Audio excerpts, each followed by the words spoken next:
Love may be timeless, like that gown, but the way we celebrate it has evolved in remarkable ways. The COVID-19 pandemic had a massive impact on the wedding industry, and now, with the high cost of everything, things continue to evolve. To talk about this and more, we've reached Colleen Potter-Desky. She's the owner and founder at Infinity Management here in Saskatoon. Good morning, Colleen. Good morning. So, COVID-19 definitely impacted several industries, including events. How well would you say that the wedding industry has recovered? The wedding industry has come back very, very strong. We're seeing last year we saw an influx of weddings trying to catch up from the COVID-19 pandemic. This year we've noticed a little bit of a level out in 2023 here. 2024, we're expecting to be back to pre-COVID event numbers. How how are you impacted? And do you know any companies that just couldn't make it through the several years there? Yes, there was definitely a few that weren't able to pull through the pandemic.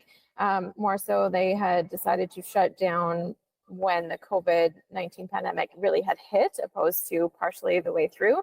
Then again, that's only for what I know.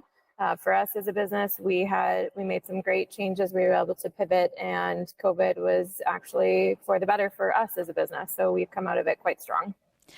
I feel like there were a lot of different trends might not be the right word, but changes like micro weddings, for example. I remember hearing about, the idea of people wanting really small weddings. Is that what things like that have kind of stuck around? Has that one stuck around?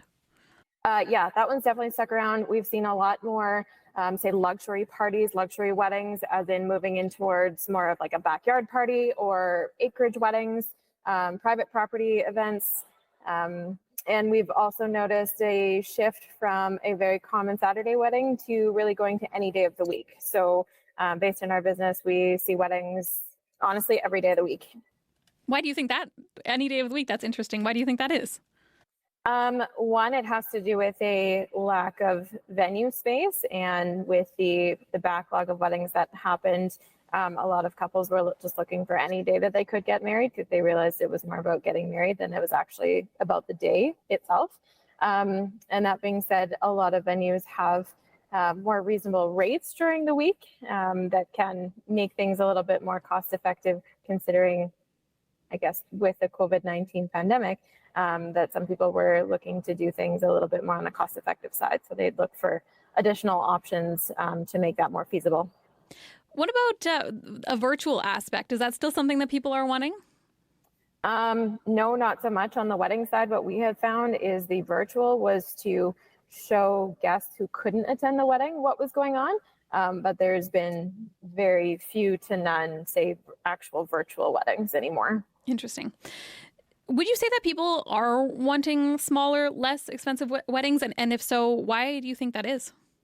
No, I would say there's about, percentage-wise, I'm not sure, but there's definitely a group that likes these smaller weddings. But big weddings are still a thing. People still want to get together. They want to gather with family. They want to have a big meal. There's things in the wedding industry that simply won't change, and that's definitely one of them.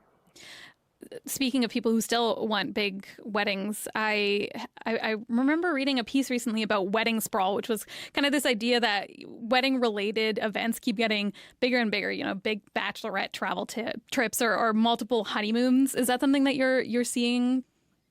Yeah, our business doesn't specifically deal with those sorts of things, but from what we've heard, definitely. And again, I think it comes to the gathering side of things. People want to gather. They want to do bigger gatherings together. They want to travel, and all these things have been restricted for so long that people definitely want to do them. But this is really only what we've heard, as our business, as I mentioned, doesn't really do much with this. What about elopements? Are you still hearing that those are they more popular, less popular than they used to be?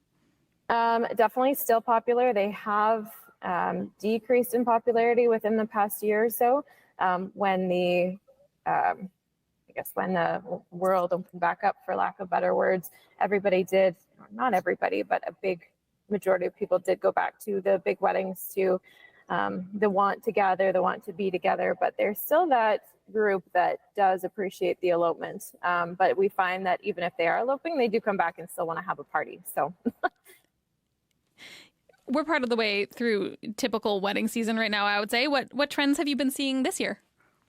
In Saskatchewan, truly, we don't follow much for trends here. We've got everything from brides and grooms wanting to do trendy decor to actually, what's on trend in the wedding industry, to everything in Saskatchewan still being, the wheat, the rustic, the wood.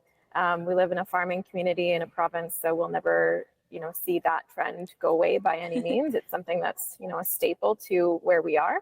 But aside from that, lots of colors. Black and white is still a big thing, and then it's just kind of whatever people want here. We've always found that the weddings here are very diverse.